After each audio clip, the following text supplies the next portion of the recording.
ফুলবাজার কবি শঙ্খ ঘোষ পাঠ অঞ্জনা মাধব।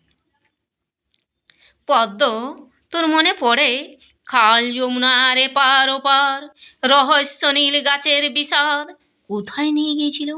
স্পষ্ট নৌকো ছয় ছিল না, ভাঙা বইটা গ্রাম হারানো বন্য মুঠোয় ডাগর সাহ ফুল ফুলন্ত নির্জনতা, আড়াল বাঁকে কিশোরী চাল, ছিটকে সরে মুখের জ্যোতি। আমরা ভেবেছিলাম এরই নাম বুঝিবা জন্মজীবন, কিন্তু এখন তোর মুখে কি মৃণালবিহীন কাগজ আভা। সেদিন যখন এসেছিলি সত্যি মুখে ঢেউ ছিল না, আমি এই আমার নিজের হাতে রঙিন করে দিয়েছিলাম ছল ছলানো মুখোশমালা।